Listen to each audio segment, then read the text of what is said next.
कृष्णाय वासुदेवाय देवकी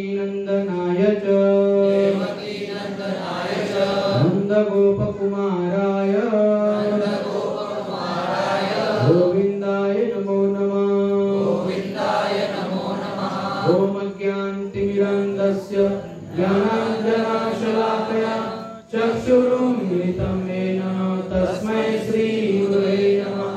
श्रीचैतन्यमनोभीष्टं स्थापितं येन भूतले स्वयं रूप कदा मह्यं ददाति स्वपदान्तिकं।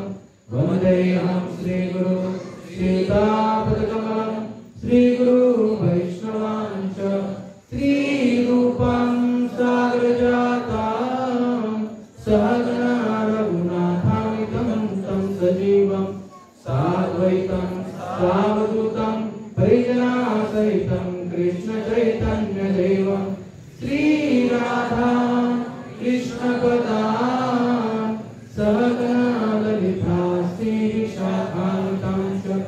नमो विष्णुपदाय कृष्णप्रेष्ठाय भूतले श्रीमते भक्तिवेदान्त स्वामिने नामिने। नमस्ते सरस्वती देवे गौरवाणी प्रचारिणे निर्विशेष शून्यवादी पाश्चात्यदेशतारिणे।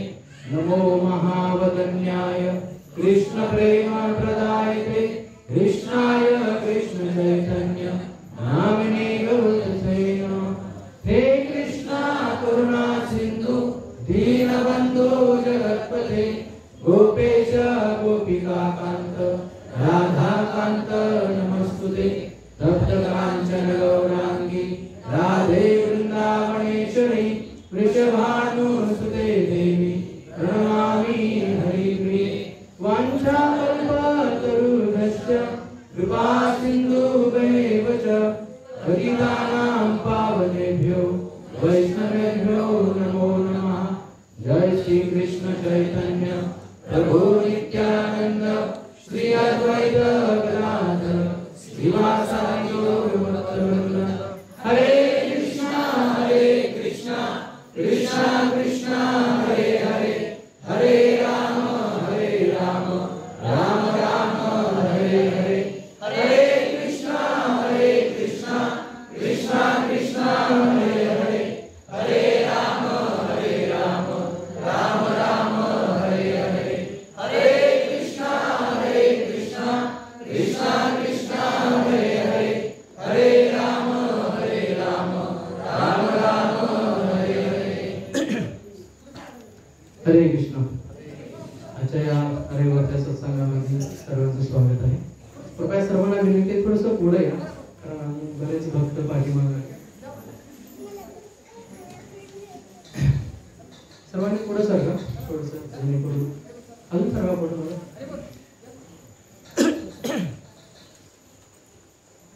हरे कृष्ण। तर आजच्या या रविवारच्या सत्संगामध्ये आपल्या सर्वांचं हार्दिक स्वागत आहे। तर पाहत आहोत की भगवान श्रीकृष्ण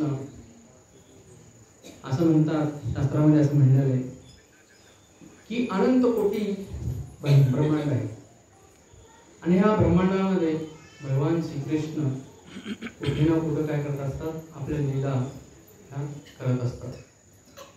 आणि असं म्हणतात की अनंत कोटी ब्रह्मांडामध्ये की अगणित ब्रह्मांड आहे, तर भगवान ह्या नित्य लीला त्यांच्या चालत असतात त्या ठिकाणी। आणि काही ब्रह्मांडामध्ये भगवान श्रीकृष्ण जन्म घेतात, तर काही ब्रह्मांडामध्ये पुतळेचा वध करतात, आगासुराचा वध करतात, कुठल्या ब्रह्मांडामध्ये बकासुराचा वध करतात। अशा प्रकारे भगवंत आपल्या लीला नित्य लीला करत असतात। आणि म्हणून आपण पाहतो की आपण भगवान श्रीकृष्णांचा काय करतो, आपण जन्मदिवस साजरी करतो है ना। आज आपण पाहतो जवळजवळ कलियुगाला हे 5000 वर्ष पूर्ण झाली आहे आणि भगवंत त्याच्या अगोदर हे प्रकट झालेले होते।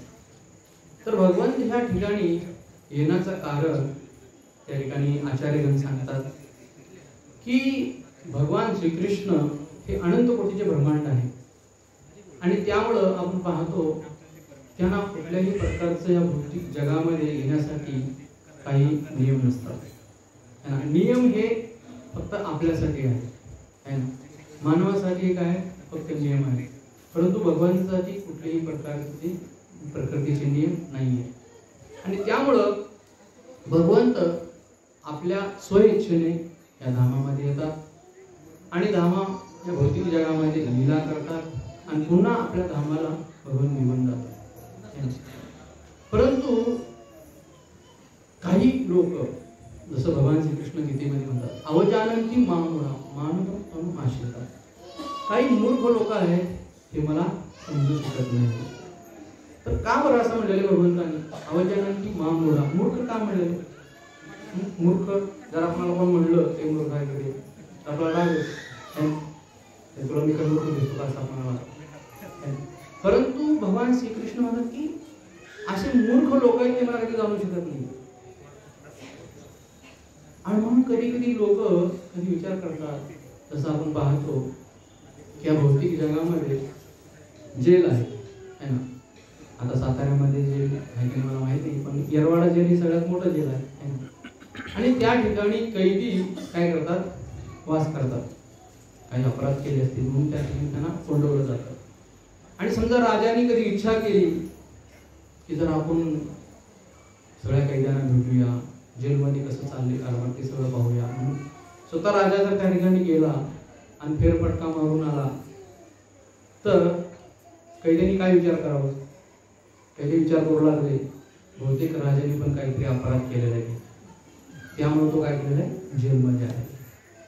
जर असं जर कैदी जर विचार करत असतील तर काय ते देखील मूर्खच आहे. परंतु राजा हा काय केलेले आपल्या स्वइच्छेनं त्या ठिकाणी आलेले आहे आणि स्वइच्छेने तो जाणार देखील आहे ना. परंतु कैद्याच्या बाबतीत असं होऊ शकतं का? असं होऊ शकत नाही आहे ना. कैद्याच्या बाबतीत कधी असं होऊ शकत नाही. त्याचप्रमाणे भगवंत ह्या भौतिक धर्तीवरती, या भौतिक प्रकृतीवरती ज्यावेळेस येतात, मय्या देक्षण प्रकृती श्रेयतेशी चराचर. ही प्रकृती आहे ना, मय्या देक्षण प्रकृती, भगवंतांची ही प्रकृती आहे. ते भगवान म्हणतात की माझ्या अध्यक्षतेने कार्य करते आणि सगळ्या जे योनी आहेत, जे जीव आहेत, ते चराचर योनी हे केवळ माझ्या एका दृष्टीने काय करतात, चलायमान होतात. म्हणून मय्या देक्षण प्रकृती श्रेयतेशी चराचर. म्हणून ह्या जगातली आपली कुठलीही गोष्ट नाही की त्याला भगवंत उपाशी ठेवतात. एखादा किडा असेल, मुंगी असेल, ब्रह्मदेवापासून एखाद्या लहान किडापर्यंत आपल्याला दिसू देखील शकणार नाही. अशा सर्व भगवंत काय करतात, ह्या ब्रह्मांडामध्ये सगळ्यांचं पालन पोषण करतात. तर असे हे भगवंत आहे. आणि अशा भगवंतांचं आपण काय करत असतो, या ठिकाणी गुणगान करत असतो किंवा जन्मदिवस आपण साजरे करत असतो. आज आपण पाहतो कलियुगामध्ये लोकांचं इतकं फॅड झालेलं आहे जन्म वाढदिवस साजरे करायचं आहे ना. खरं आहे ना, सगळे साजरे करतात ना वाढदिवस. मग आपण केलं पाहिजे की नाही पाहिजे? भगवंताचा वाढदिवस केला पाहिजे की नाही केला पाहिजे? कशाला एवढा खर्च करायचा, दान वगैरे लोकांना मागायचं, पावसात जायचं, करायचं आवश्यकता आहे का? खरं खरं सांगा. हा, इकडं म्हणतात कशाला, बरोबर आहे, इकडं कोणच बोलत नाही आहे ना. कशाला पैसे खर्च करायचे एवढे 2-4 लाख, जास्तच होतात पण सांगितलं केलं. परंतु आपण पाहतो की जर आपल्याला असं वाटत असेल ना, तर काही लोकांची धारणा असते अशी. परंतु भगवान श्रीकृष्ण म्हणतात की बघा, ह्या जगामध्ये आपण आपल्या मित्रांना, आपल्या नातेवाईकांना, नेत्यांना, सगळ्यांना संतुष्ट करण्याचा प्रयत्न करतो, प्रसन्न करण्याचा प्रयत्न करतो, पण कोणी संतुष्ट होत नाही. पण बुद्धिमान व्यक्ती आहे ना, जर भगवंताला आपण संतुष्ट केलं तर यस्मिन् तुष्टे जगत् तुष्टे. जर भगवंताला आपण संतुष्ट केलं तर ह्या जगात आपण सर्व व्यक्तींना संतुष्ट करू शकतो. आणि म्हणून भगवंतांच्या प्रसन्नतेसाठी आपल्याला काय करायचं आहे, हे कार्य करायचं आहे ना. तसं बघायला गेलं तर भगवंतांच्या सेवेसाठी हजारो हजारो लक्ष्मी तयार आहेत. ब्रह्मसंहितेमध्ये ब्रह्माजी म्हणतात, लक्ष्मी सहस्त्र सतसंग सेवे मानव गोविंदम आदि पुरुषम तमहं भजामि. वैकुंठामध्ये हजारो हजारो लक्ष्मी आहेत. त्या काय करतात, भगवंतांची सेवा करण्यासाठी तत्पर आहेत. वैकुंठामध्ये कुठल्याही प्रकारची धूळ नाहीये, कुठल्याही प्रकारची लाईट नाहीये, तरी पण लक्ष्मी देवी काय करतात, त्या ठिकाणी झाडू मारतात, जेणेकरून आमच्या भगवंतांची कृपादृष्टी आमच्यावर एकदा तरी पडेल, भगवंत आम्हाला एकदा तरी पाहतील म्हणून. तर त्या ठिकाणी इतकं सगळं भगवंतांची सेवा करण्यासाठी तत्पर आहे. आणि मग सांगा की या भौतिक जगामध्ये जे कलियुगामध्ये जर्सी गाईचं दूध आहे त्याच्यात भरपूर भेसळ आहे आणि अशा दुधानं आपण भगवंताला अभिषेक करतो. काय खरंच भगवंत मग ते काय आवश्यकता आहे का त्यांना? जे केमिकलचं दूध बनतं आजकाल काही गरज नाही भगवंतांना. तरी पण एक भक्ताचा भाव असतो है ना, भक्तांचा भाव असतो आणि भगवंत ते काय करतात, त्याचा स्वीकार करतात है ना. भगवद्गीतेमध्ये लिहिलं की पत्रम पुष्पम फलम तोयम यो मे भक्त्या प्रदर्शती. जो भक्तिभावनेनं मला कोणी जर अर्पण केलं तर मी त्याचा काय करतो, स्वीकार करतो. तर भगवंत या ठिकाणी आपण जे काही सेवा करतो है ना, मग कोणी पान फूल फळ जे काही भरपूर आपल्याला भगवंताची सेवा करण्याची एक संधी मिळाली आहे आणि जो कोणी ती व्यक्ती प्रेमानं सेवा करतो तर त्याचा स्वीकार करतायत भगवंत. आणि म्हणून ज्याच्या हृदयामध्ये प्रेम आहे असा व्यक्ती काय करतो, भगवंतांची सेवा करतो.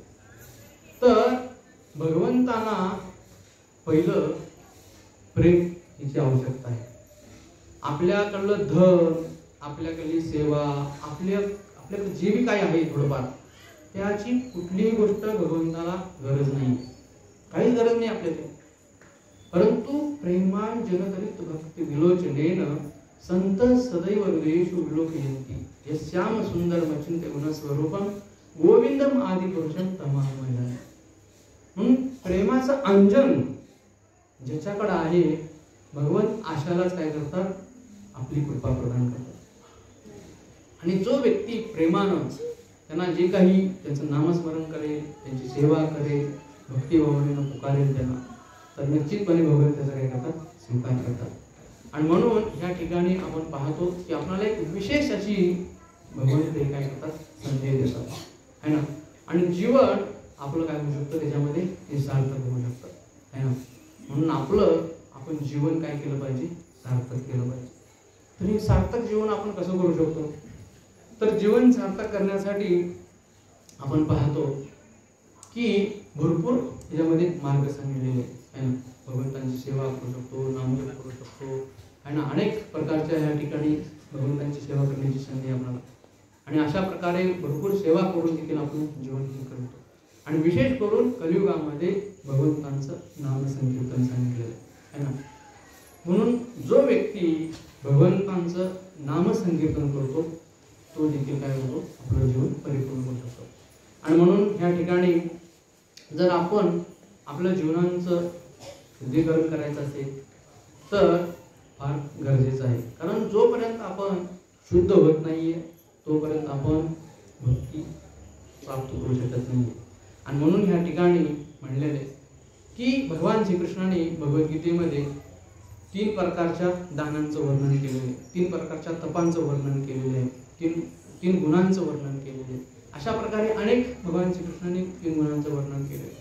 तर ही जी गुण आहे हे गुण आपण पाहतो की प्रत्येक व्यक्ती त्या गुणानुसार काय होत असतो. कोण सत्वगुणामध्ये असतो, कोण रजोगुणामध्ये असतो, तर कोणी तमगुणामध्ये असतो है ना. तर ह्याची लक्षणे देखील भगवान श्रीकृष्णाने भगवद्गीतेमध्ये सांगितलेली. तर प्रत्येक व्यक्ती त्या गुणानुसार ते काय करत असतो. आणि हे करत असताना आपण पाहतो की भगवान श्रीकृष्ण विशेष करून भगवद्गीतेमध्ये या 3 गुणांचं देखील वर्णन केलेलं आहे. आणि याच्यामध्ये पुढं असं म्हणतात की जे लोक तपस्या करतायत है ना, तर कुठल्या प्रकारचं करावं है ना. सतोगुणी तप आहे, रजोगुणी तप आहे आणि तमोगुणी देखील तप आहे.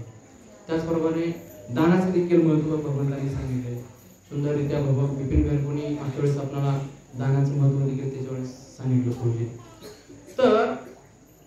तर खरंच भगवंताला आपल्या धनाची आवश्यकता आहे है ना. धनाची आवश्यकता आहे का? बघायला गेलं तर तसं भगवंताला काही करायची गरज नाही. हजारो लक्ष्मी आहे त्यांच्याकडे आणि ती लक्ष्मीची पती आहे, त्यांना कोणाकडे लक्ष्मीची आवश्यकता नाही. परंतु आपण आपल्या शुद्धीकरणासाठी भगवंतासाठी कार्य केलं पाहिजे है ना. असं म्हणतात की जर एखाद्याला आपण प्रेम करतो ना तर नुसतं प्रेम करून म्हणून चाललं का, मी तुमच्यावर खूप प्रेम करतो, मग काय केलं पाहिजे काहीतरी क्रिया पण केली पाहिजे ना. एखादं फळ दिलं पाहिजे, एखादं फूल दिलं पाहिजे, त्याच्या व्यक्तीसाठी काहीतरी केलं पाहिजे है ना. बाबा तुझं प्रेम आहे माझ्यासाठी म्हणून आपण तुझ्यासाठी घेऊन लागले. तर भगवान म्हणतात की असा जो व्यक्ती आहे ना ज्याच्याकडं प्रेम आहे तर तोच व्यक्ती माझ्यासाठी काहीतरी कार्य करू शकतो. आणि म्हणून आपल्याला काहीतरी कार्य करायचं आहे ना. म्हणून आपण प्रेम आहे नाही असं नाही, आपल्या हृदयामध्ये भगवंताप्रती आपल्या हृदयामध्ये कृष्ण प्रेम आहे की, पण त्याला जागृत करायचं आहे. आता जागृत करायचं म्हणजे काय आहे ना. चैतन्य चरितामृतमध्ये म्हणलेलं आहे, कृष्णदास कविराज गोस्वामी वर्णन करतात, प्रत्येकाच्या हृदयामध्ये कृष्ण प्रेम आहे आणि ती कृष्ण प्रेम जर जागृत करायचं असेल तर त्याला जी हृदयाची पहिली जी धूळ आहे ना त्याला पहिले साफ करावं लागणार. आणि जसं आपलं हृदय स्वच्छ होईल त्यावेळेस ती कृष्ण प्रेम प्रकट होणार आहे. आणि ती प्रक्रिया याच्यामध्ये सांगितलेली की म्हणून प्रत्येक गोष्टीची एक शुद्धीकरण प्रक्रिया आहे ना. जसं आपण दररोज आंघोळ करतो ना, आंघोळ करतो का नाही दररोज? नाही. तर आंघोळ आपण दररोज करतो कशासाठी? शुद्ध होण्यासाठी. कारण शुद्ध व्हायचं आपण. 1 तास झोपलं तरी आपण लगेच आंघोळ करतो आणि 100% गॅरंटी आहे की आपण ह्या ठिकाणी येतो म्हटल्यानंतर दररोज एकदा तरी आंघोळ करतोच आहे का नाही? प्रश्नच नाही काय. आणि आता जे करत नाहीत ते अद्भुत असतील आहे ना. तर शुद्धीकरणाची प्रक्रिया सांगितलेली. तर आंघोळ करतो आपण आहे ना. आणि बघा आपण पाण्याने शरीर धुतो, दात कशाने धुतो? पेस्ट लावतो आपण आहे की नाही. पेस्टचा वापर दात साफ करण्यासाठी आपण वापरतो आणि मग येतो. शरीराला साबण लावतो आहे ना, बरोबर नाही. तर प्रत्येक गोष्ट ना तर त्या प्रत्येक क्रियेसाठी ठरलेली आहे. पेस्ट ही दातासाठीच आहे, शरीरासाठी नाही आहे. का लावतो आपण? नाही लावत कधी आहे ना. आणि साबण दाताला लावतो का? नाही. जरा दात साफ पडेल, गोरे होतील दात. असं कधी होते का? होत नाही. म्हणजेच काय सांगायचं तात्पर्य असं, ती गोष्ट त्याच गोष्टीसाठी बनलेली आहे. जर दात साफ करायचं असेल तर तुम्हाला पेस्टच वापर करावा लागेल. शरीर जर शुद्ध करायचं असेल तर साबणच वापरावं लागेल आहे ना. तर भगवद्गीतेमध्ये म्हणलेलं आहे, जर आपलं हृदय स्वच्छ करायचं असेल तर काय केलं पाहिजे? तुकाराम महाराज म्हणतात की काय तो श्लोक आपण मला आठवणा गेला. हृदय नाही निर्मळ त्याला काय करी साबण है ना. नाही निर्मळ जीवन काय करेल साबण. हा, नाही निर्मळ जीवन त्याला काय करी साबण. म्हणजे हृदयामध्ये इतकी घाण बसलेली आहे आणि किती बाहेरून मग मोती साबण लावला आणि कुठला लायबाय लावला आणि लस लावला तर काय जीवनात फरक पडणार आहे? काही पडणार नाही है ना. तर त्याचं सांगितलेलं आहे की हृदयासाठी शुद्धीकरणासाठी कुठलंही साबण चालत नाही. त्यासाठी आपल्याला काय करावं लागणार आहे? हरे कृष्णा कृष्णा कृष्णा हरे हरे, हरे राम राम राम हरे हरे, हे महामंत्रच जप करावं लागणार आहे ना. तर हे हृदयाचे शुद्धीकरण झालं, शरीराचं शुद्धीकरण झालं. तर भगवंत गीतेमध्ये सांगतात की धनाची शुद्धी कशी आहे? हा, धनाची शुद्धी आपण कशी करू शकतो? धनाची शुद्धी केवळ दान धर्म केल्यानेच होते, अन्य कुठलंही नाही. तुम्ही म्हणाल की आम्ही काहीतरी वेगळं करू, काही वेगळं पुरेपूर सांगितलेलं नाही. एकदा असं म्हणलेलं आहे भगवद्गीतेमध्ये देखील वर्णन केलंय की धन जे आहे ना, जर धन शुद्ध करायचं असेल तर आपल्याला जर आपण दिवसाचे 100 रुपये कमवत असू तर त्याच्यातले 10 रुपये आपण दान दिलं पाहिजे. आता दान देणं म्हणजे काय? आता ह्याच्यामध्ये पण भगवान श्रीकृष्ण गीतेमध्ये म्हणतात की कुठं दान देता, कशासाठी देता, कशाबद्दल देता, ते देखील फार महत्वाचं आहे. आणि जर आपण वाईट ठिकाणी जर दान दिलं तर त्याचे कर्म देखील आपल्याला लागू शकतात है ना, असं वर्णन केलं आहे. आणि म्हणून केवळ आणि केवळ भगवंतांच्या कार्यासाठी, कृष्ण भावनेच्या प्रचारासाठी, ह्या शुद्धीकरणासाठी आपण हे धन देतो, प्रचारासाठी हे धन देतो तर आपलं धनाचे शुद्धीकरण हे काय होतं? निश्चितपणे होतं. आणि म्हणून एकदा सांगतो असं म्हणलेलं आहे की केवळ सात्विक दान, राजसिक दान आणि तामसिक दान हे भगवद्गीतेमध्ये देखील वर्णन केलेलं आहे. तर सात्विक दान असं म्हणलेलं आहे की जो केवळ देश काल आणि पात्रानुसार जो दान देतो त्याला सात्विक दान म्हणलेले. जो भुकेलेला आहे, जो रोगी आहे, आजारी पडलेला आहे, तर ह्याला सात्विक दान म्हणलेलं आहे.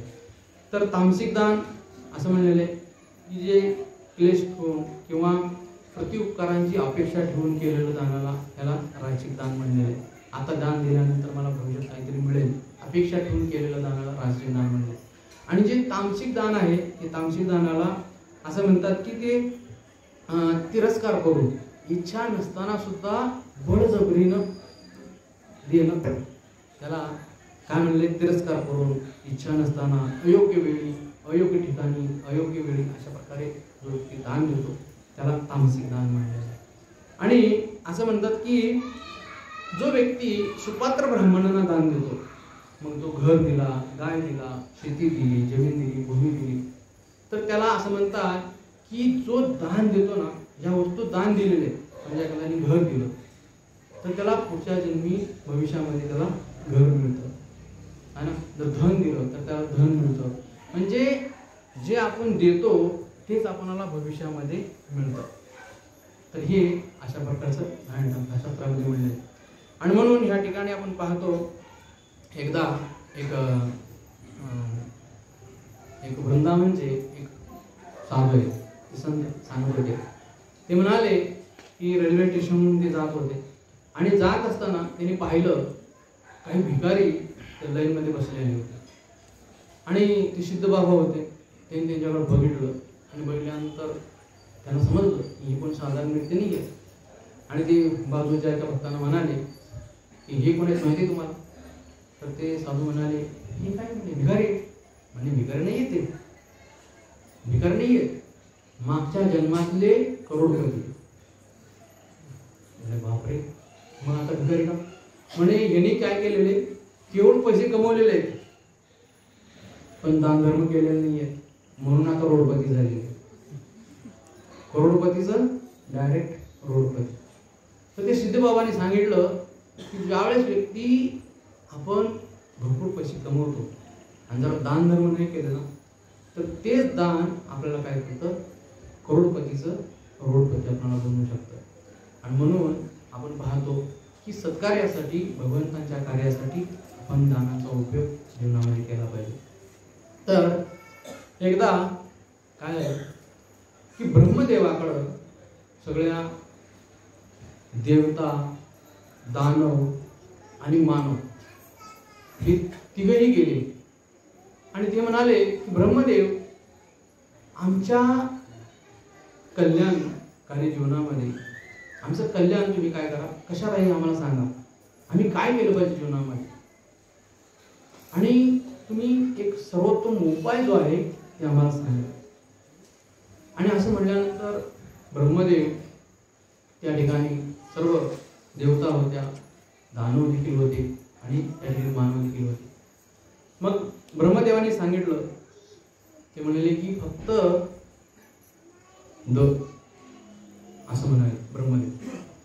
आणि द म्हणल्यानंतर पुन्हा देवतांनी समजून घेतलं की ब्रह्माजीने आपल्याला काय केले, उपदेश दिले.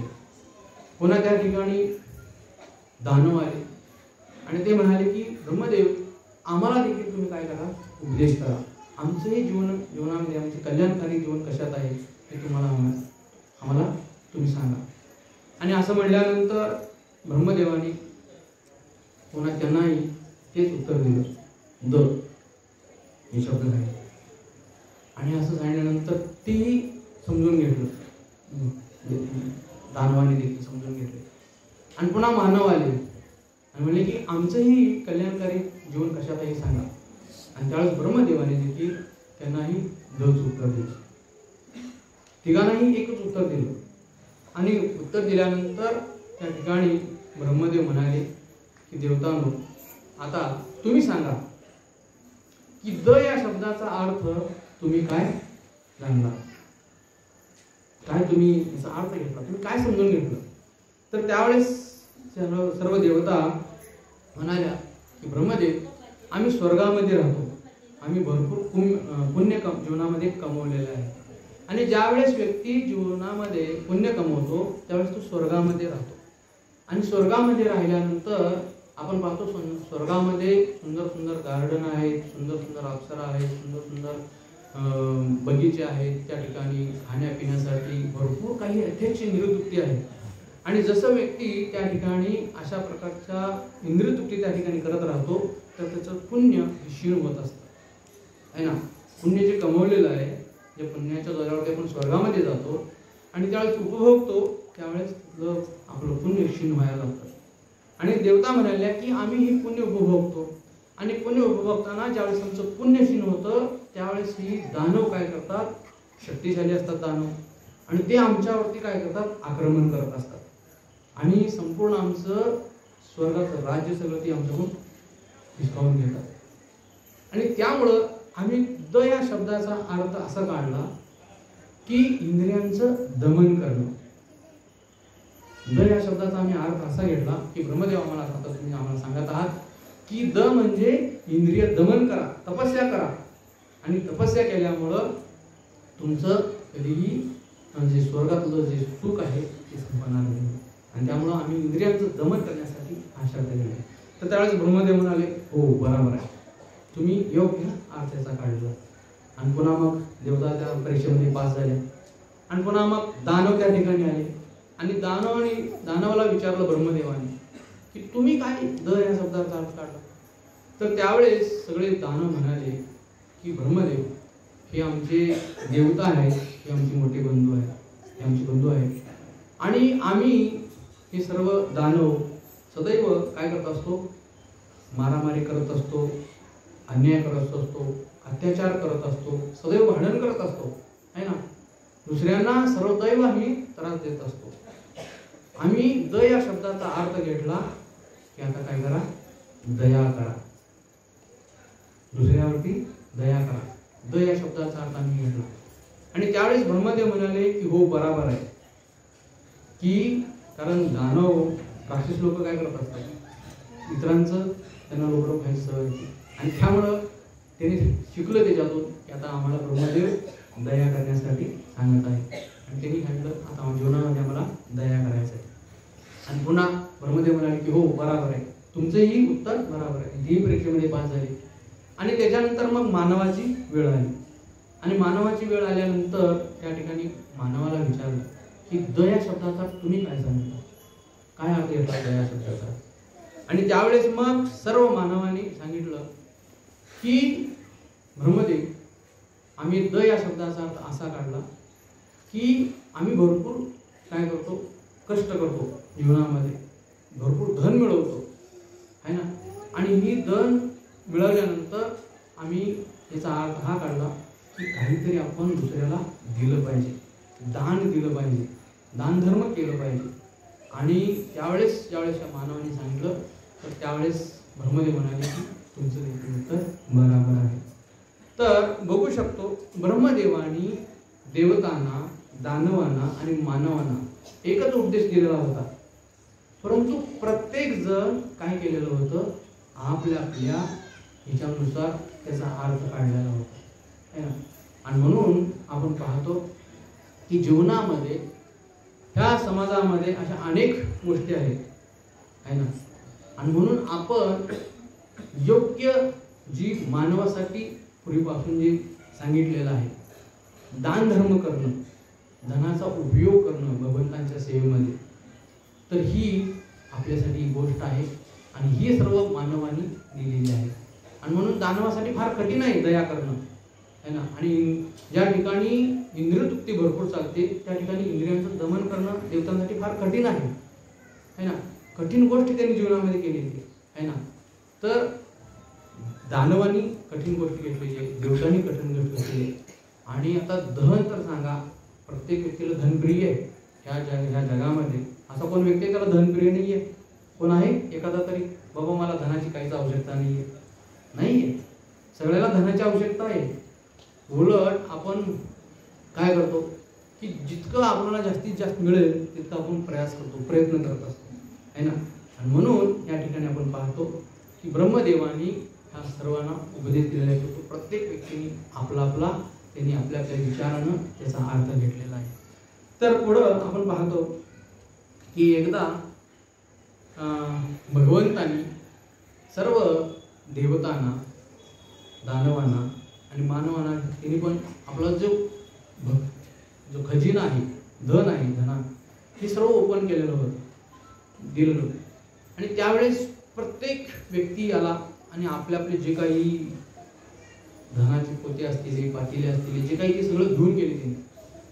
परंतु त्या ठिकाणी आपण पाहतो देवता गेल्या, सगळं काही दानव सगळे गेले, परंतु मानव त्या ठिकाणी आलेला होता. हा मानव त्या ठिकाणी आल्यानंतर आपण पाहतो की मानवाने मात्र केवळ एक हातामध्ये एक कटोरा आणलेला होता. तो कटोरा माहिती आहे ना. आणि भगवंताला म्हणाला, भगवंता मला जास्ती काय नका, फक्त माझा हा कटोरा भरा. अरे म्हणले सगळ्यांनी मोठी मोठी पातेली भरून घेऊन गेलेले आणि तो फक्त एवढा कटोरा आणला. म्हणे बस मला एवढा कटोरा होता. आणि असं म्हटल्यानंतर त्या ठिकाणी भगवंत त्याचा ते कटोरा भरू लागले. आता भगवंताला कटोरा भरायला वेळ लागतो का? नाही, लगेच भरू शकतात भगवंत. परंतु या मानवाचा भगवंत कटोरा भरू शकले नाही. आणि भगवंताला हे आश्चर्य वाटलं की अरे मी सगळं जे पाहिजे सगळ्यांना दिलेलं, पण हा मानव एवढा छोटासा कटोरा घेऊन आलेले, मी याचा कटोरा देखील भरू शकत नाही. आणि त्यावेळेस आपण पाहतो की भगवंत देखील आश्चर्य होईल. आणि त्यावेळेस भगवंताने पाहिलं की हा कटोरा कसला आहे. तर ते कटोरा नव्हता, तर ते काय होतं, मनुष्याची खोपडी होती. मनुष्याची कवटी असते ना, त्या कवटीची खोपडी होती. तर ती भरतच नव्हती. तर ही आपली खोपडी आहे ना, ही खोपडी आयुष्यभर जरी किती धन कमवलं ना तर कधीही पुरणार नाहीये, आहे ना. तरी थोडं आणि राहावंच वाटतं, एक 2-4 एकर राहावंच वाटतं, 2-4 प्लॉट राहावंच वाटतात, 2-4 बंगले राहावंच वाटतात. किती जर मिळालं ना तरी आणि वाटतं अजून थोडं पाहिजेच, आहे ना. आपल्यासाठी झालं, आपल्या मुलांसाठी झालं, तर तो लोक काय करतो, आपल्या नातवांसाठी गोळा करतात. मग ही मानवाची खोपडी अशी आहे ना, भगवंताने कितीही जर दिलं तर तो व्यक्ती कधी संतुष्ट होत नाही. आणि म्हणून ह्या ठिकाणी आपण पाहतो की असा व्यक्ती ज्यावेळेस भगवंताला काही देतो प्रेमानं, प्रेमानंदयुक्त भक्तिविलोचनेनं संत सदैव हृदयेषु विनती, तर त्याचा भगवंत काय करतात, निश्चितपणे त्याचा स्वीकार करतात. आणि म्हणून आपण पाहतो की जीवनामध्ये जे काही आपण थोडंफार धन कमवतो तर ते भगवंतांच्या सेवेमध्ये आपलं लागलं पाहिजे. तर रूप गोस्वामी उपदेशामृतमध्ये वर्णन करतायत. ते म्हणतात की जेवढं आपण कमवतो तर त्याचं 50% धन कृष्ण भावनेच्या प्रचारासाठी दिलं पाहिजे. आता विचार करा, रूप गोस्वामी तरी 50% सांगितले आहे ना. आता हे कलियुगात शक्य आहे का? ऐकूनच आपल्याला वाटतं की बापरे केवळ पुराणातल्या कथा असेल वाटतं. परंतु रूप गोस्वामींनी केवळ बोललेलं नाहीये, त्यांनी त्यांच्या जीवनामध्ये ते करून देखील दाखवलेलं आहे. आणि म्हणून आपण पाहतो की ज्यावेळेस नवाबाच्या मंत्रिमंडळामध्ये एक मोठे मंत्री होते, अर्थमंत्री होते, आणि त्यांच्याकडं असं म्हणतात की 7 जी बोट असतात मोठमोठ्या, 7 बोटा भरून सुवर्ण नाणी होते. इतकं धन होतं त्यांच्याकडं. आणि त्या धनाचा उपयोग त्यांनी जीवनामध्ये दाखवून दिलं की कसं करायचं. ते 50% काय केलं त्यांनी कृष्ण भावनेच्या प्रचारासाठी दिलं रूप गोस्वामींनी. 25% आपल्या नातेवाईकांना दिलं आणि 25% आपल्या स्वतःला ठेवलं कृष्ण भावनेच्या प्रचारासाठी, पुन्हा वैयक्तिक दिलं.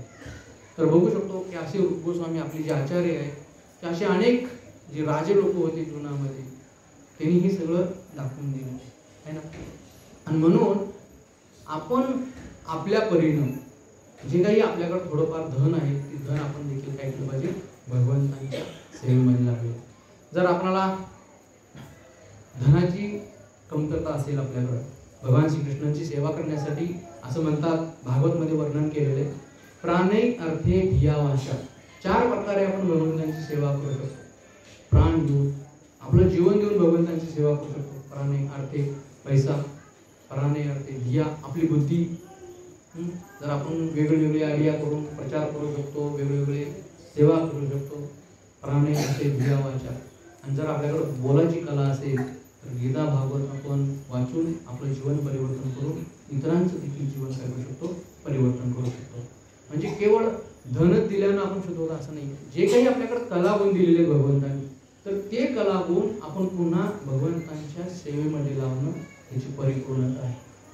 म्हणून जे काही परानय अर्थे धियावाच्या कुठल्याही तुम्ही प्रकारे आपला जे बी काय आहे आपल्याकडं ती लावून आपण भगवंतांची सेवा करू शकतो. तर शास्त्रामध्ये असं सांगलेलं आहे, आपण पाहतो जे शिवी महाराज होते है ना, शिवी महाराज हे इतके धर्मिष्ठ होते आणि इतके दानशूर होते की सर्व देवतांना त्यांची खबर कळालेली होती. आणि हे कळाल्यानंतर आपण पाहतो देवता लोक त्यांची परीक्षा घेण्यासाठी आहे ना. आणि आपण पाहतो की ज्यावेळेस हे अग्निदेव आणि इंद्रदेव हे शिबिराजाची परीक्षा घेण्यासाठी त्या ठिकाणी आलेले होते.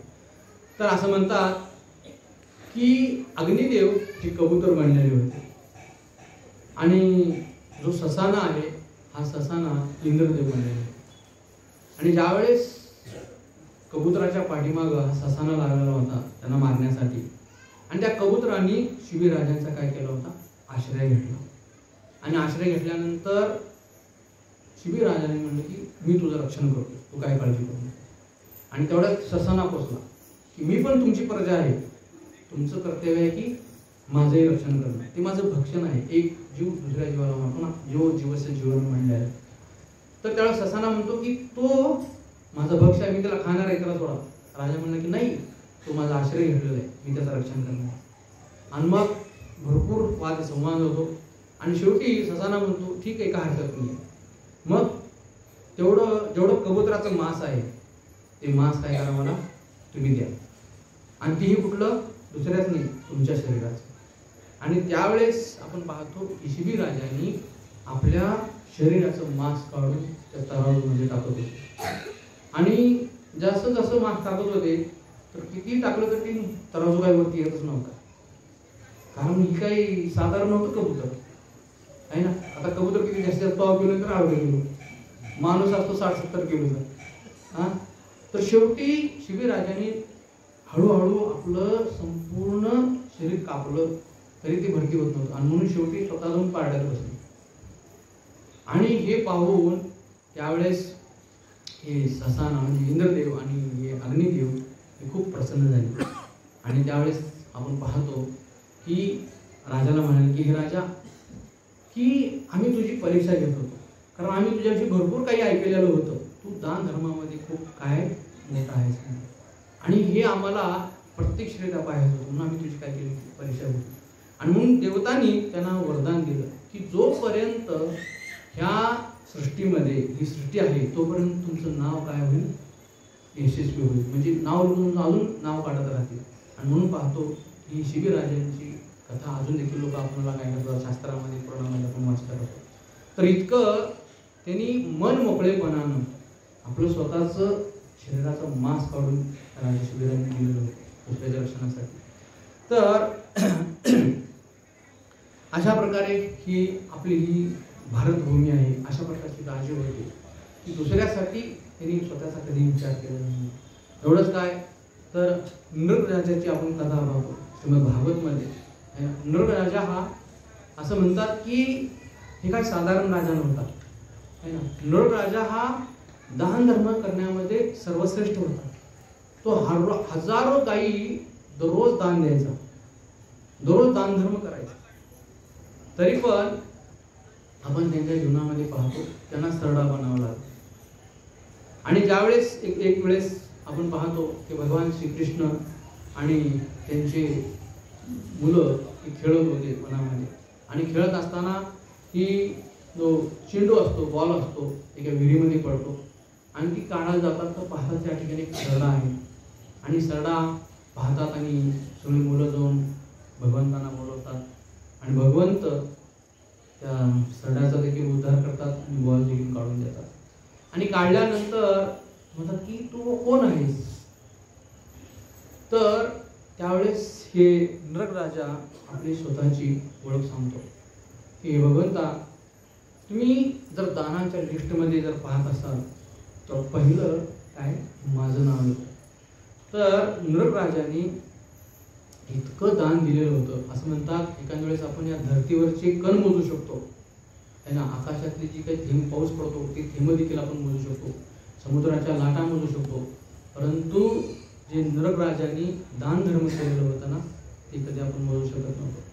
एवढं ते काही दान मिळतं. मग भगवान श्रीकृष्ण म्हणाले तू इतका दानशूर होतास तरी पण तुझ्या जीवनात तुला असं का झालं, तुला सरडा का बनावा लागला. आणि त्यावेळेस मग तो राजा सांगू लागला की मी अनेक गायी दान धर्म करतो आणि ती काही असल्या बिन दूध देणाऱ्या आता काही लंगड्या पांगड्या आपल्याला काही कामाच्या नाही अशा दाणी नाही आहे. तर असं वर्णन केलेलं आहे की सुवर्णाची त्याला जी सोन्याची शिंग होती है ना, चांदीची पायामध्ये कडं होती आणि त्यांच्या गळामध्ये सुंदर सुंदर हार होती आणि शालू गाईच्या पाठीवरती शालू वगैरे होते. तर इतक्या सुंदर सुंदर गायी दुभत्यांच्या वासाला सगळं त्यांनी दान दिलेलं आहे. तरी पण त्या ठिकाणी भगवान म्हणाले तू इतका दानशूर आहे, इतकं सगळं काय केलं तरी पण मग तुला का असं झालं तुझ्या जीवनामध्ये. आणि त्यावेळेस मग स्वतः नरराजा म्हणाले की एक दिवशी काय झालं की मी ब्राह्मणांना अनेक हजारो गायी मी काय करत होतो दान देत होतो. आणि दान देत असताना एकदा एक चूक घडली माझ्याकडून. तीही चुकून झालेलं होतं. एकदा दिलेली दानामध्ये गाय ती पुन्हा माझ्या कळपात आली आणि आल्यानंतर ती पुन्हा मी एका दुसऱ्या ब्राह्मणाला दान दिली. आणि तो ब्राह्मण पूर्वीचा ब्राह्मण आणि नंतरचा ब्राह्मण एक आपापसामध्ये काय करू लागले, भांडण करू लागले. तो म्हणाला की ही माझी गाय आहे, तो म्हणाला ही माझी गाय आहे. आणि मी देखील त्यांना सांगितलं की जो कोणी ही गाय घेऊन जाईल त्याच्या बदलीमध्ये दुसऱ्याला मी 1,00,000 गायी मी काय करेन दान देईन. एका गायीबद्दल 1 गाय दिली. पण ब्राह्मण असंतुष्ट झाले आणि त्या ठिकाणी त्यांनी ते निघून गेले. आणि निघून गेल्यानंतर काळ कोणासाठी थांबत नाही है ना. आणि नरक राजांच्या जीवनामध्ये एवढी चूक झाली, केवळ त्यांनी ब्राह्मणाला नाराज केलेलं होतं. आणि त्यामुळं आपण पाहतो की ज्यावेळेस त्यांचा मृत्यू झाला त्या ठिकाणी यमराज आले आणि आल्यानंतर त्यांनी सांगितलं की राजे तुम्ही दान धर्म केला भरपूर, तुमच्या जीवनामध्ये अफाट पुण्यसंचय आहे, परंतु हे सांगा की तुम्हाला पहिल्यांदा पापाचं फळ भोगायचंय का पुण्याचं फळ भोगायचं. आणि इंद्रजाला माहिती होतं की आपला पण थोडासा अपराध झाला आणि त्यामुळे मला काय करा, पहिलं पापाची शिक्षा आहे आणि नंतर मग पुण्य शिक्षा आहे. आणि नंतर मग जसं म्हणले त्यांनी त्यावेळेस त्यांना ते सरडा बनावं लागलं. तर ह्याच्यामधून पाहतो आपण, आपल्याला कथा तर माहिती पण ह्याच्यातून आपण काय शिकू शकतो. तर असं म्हणतात काही साधू संत की नरक राजाला दान दिल्यानंतर थोडा अहंकार झालेला होता है ना. आता विचार करा, आपल्याकडे धन आहे ना, आपण कमवतो आणि देतो, पण आपल्याला कोणीतरी देतं त्याच्याच कृपेने आपण देतो ना. ठीक आहे. इंद्रजाकडे एवढा मोठा धनवान राजा होता, त्यांच्याच भगवंताच्या कृपेने त्यांच्याकडे आलेलं होतं आहे का नाही. परंतु त्यांनी काय केलेलं होतं की स्वतःचा अहंकार किंवा मीपणा त्यांनी ते दाखवून दिलेला होता. आणि म्हणून त्या ठिकाणी आपण पाहतो की हे भगवंताला आवडलं नव्हतं आणि म्हणून भगवंतानी त्यांच्या जीवनामध्ये अशा प्रकारचं संकट समस्या उद्भवलेली होती. आणि म्हणून भगवंत आपल्या भक्तांचा अहंकार ना त्यांना कधीही पसंत पडत नाही. आणि म्हणून भगवंतानी त्यांना अशा प्रकारे त्यांच्या जीवनामध्ये घडला घेतला. ज्या भगवंताच्या कृपेनं आपल्याकडे धन आलेलं आहे त्या भगवंताला त्यांनी विसरलेलं होतं. आणि म्हणून नरक राजा या ठिकाणी पुन्हा त्या साधू संतांच्याच कृपेनं त्यांना या ठिकाणी काय झाले, भगवंतांचं दर्शन झालेलं. आणि म्हणून जीवनामध्ये आपण पाहतो की जरी ब्राह्मणांचा जरी शाप असला तरी तो काय असतो, वैष्णवांसाठी वरदान ठरतो, भक्तांसाठी वरदान ठरतो है ना. ह्या ठिकाणी जरी नरक राजा इतका दानशूर जरी असला, जरी त्या ब्राह्मणाने त्यांना शाप जरी दिला, पण त्यांचा शाप त्यांना काय झाला, वरदान ठरला. तर ह्या ठिकाणी भगवान श्रीकृष्णांचं साक्षात त्यांना भगवंतांचं दर्शन झालेलं आहे.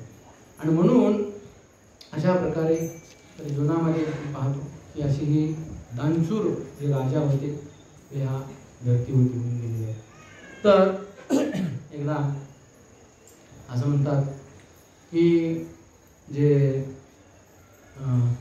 जिजस आहेत, जिजस तर हे आपल्या चर्चमध्ये बसलेले होते आणि त्या ठिकाणी आपण पाहतो सगळे लोक काय करतात, येतात आणि नमस्कार करतात, प्रार्थना करतात आणि जे काही आपल्याला घडत ते दान धर्मही करत असतात. आणि करत असताना आपण पाहतो की त्या ठिकाणी एक व्यक्ती येतो आणि 1,00,000 रुपये देऊन जातो. म्हणजे त्यालाही धन्यवाद देतो. कोणी 1000 देतं, कोणी 10,000 देतं, कोणी 1,00,000 देतं, सगळ्याला धन्यवाद देत असतात. आणि एक वृद्ध स्त्री त्या ठिकाणी येते आणि ते 1 रुपया देऊन जाते आणि जिजस तिला देखील धन्यवाद देतात. आणि सगळे जे पाद्री असतात त्यांचे शिष्य म्हणतात की ही आमची जिजस सगळ्यांना धन्यवाद देतात. आता 1 रुपयाची काय किंमत आहे ना, तरी पण धन्यवाद देतात. आणि त्यांना ते राहत नाही, ते विचारतात की तुम्ही सगळ्यांना धन्यवाद देता आणि ही 1 रुपया दिलं तिला देखील तुम्ही धन्यवाद देता, हे कसं काय? तर त्यावेळेस जिजसने सांगितलं की बघा, ज्याच्याकडं 1 करोड आहेत ना, ज्याच्याकडे 1 करोड रुपये आहेत त्यांनी काय केलेले, देवासाठी 1,00,000 रुपये दिलेले.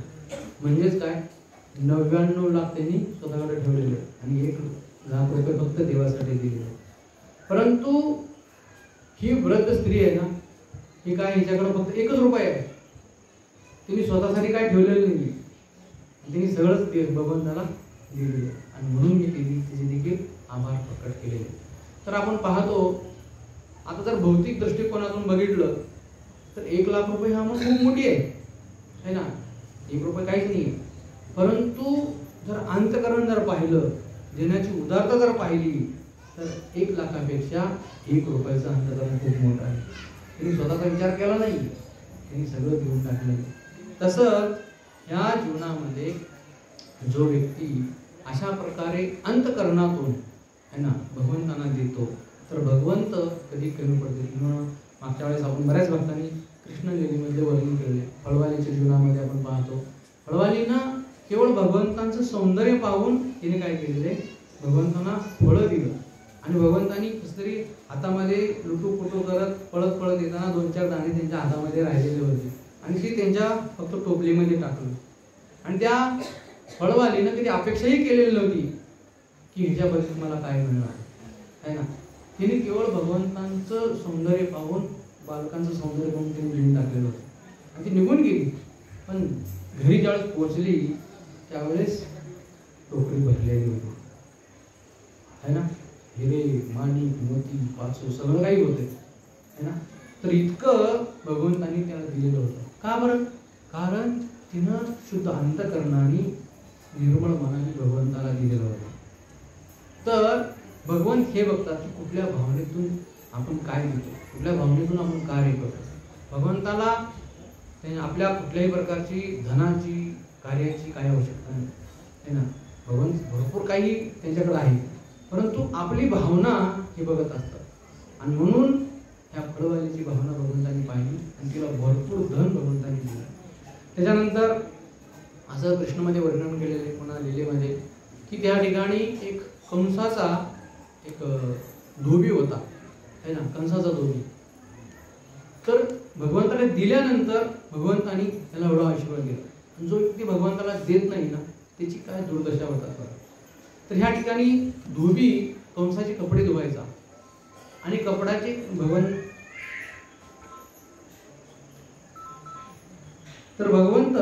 त्या ठिकाणी त्या धोब्याला म्हणले की हे धोबी, हे मला कपडे दे.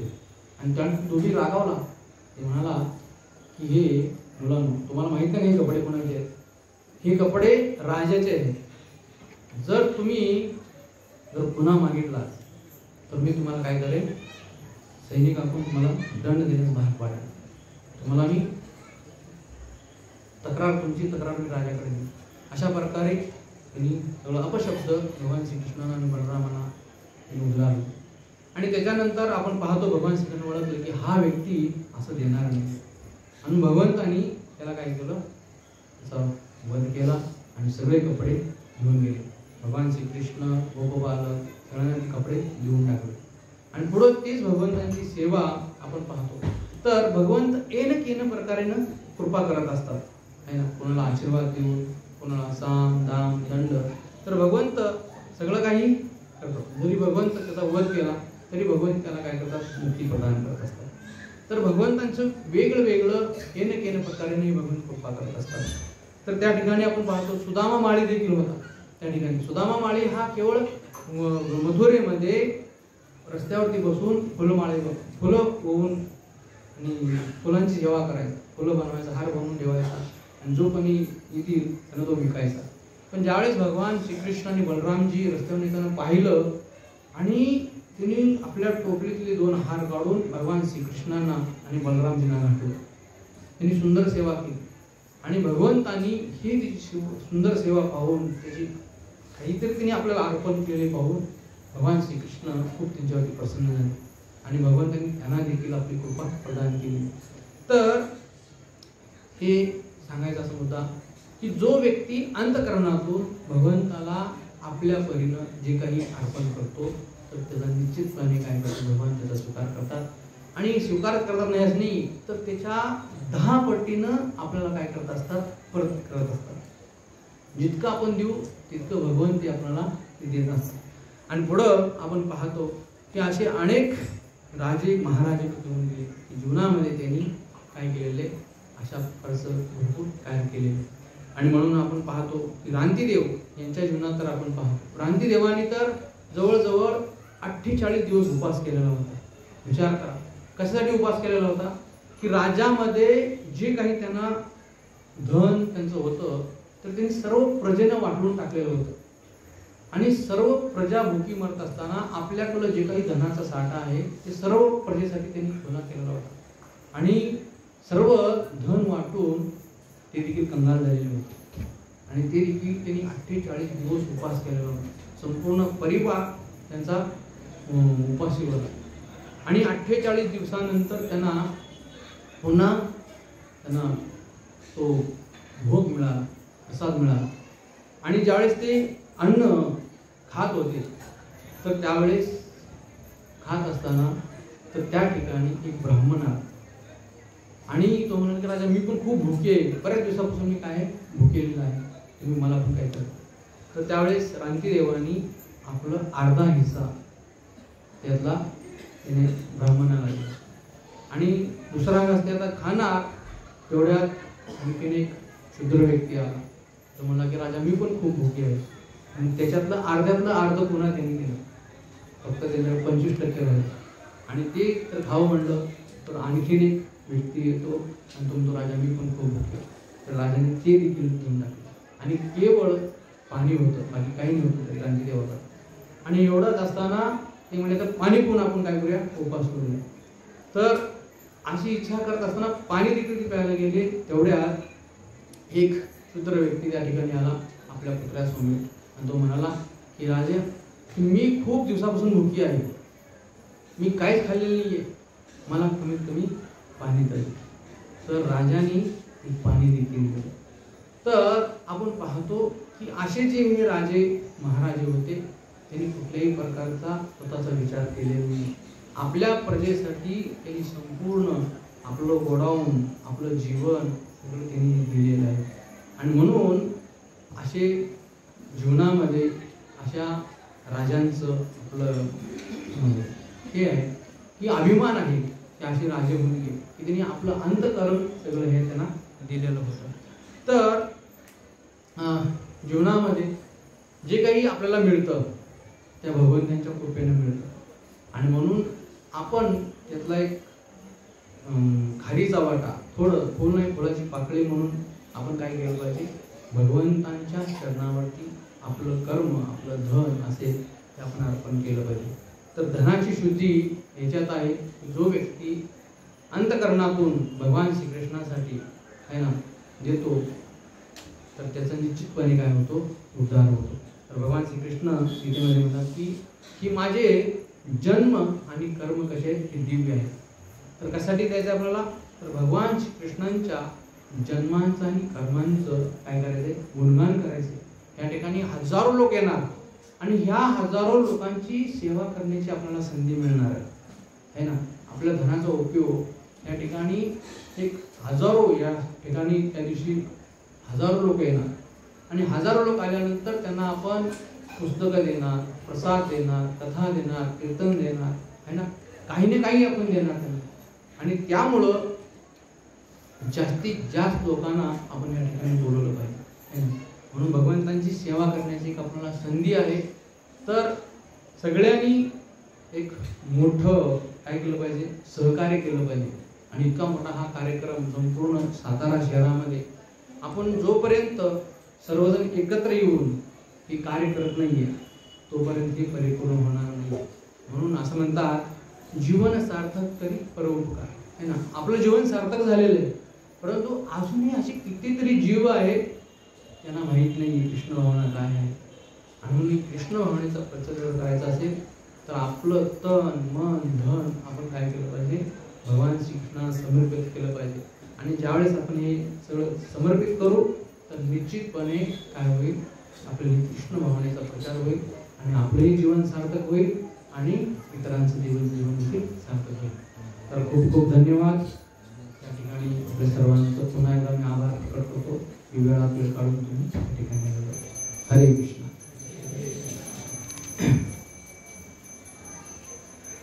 कोणा काही प्रश्न आहे, विचारू शकता एखादा प्रश्न असेल तर, नसेल तर अनाउन्समेंट करू.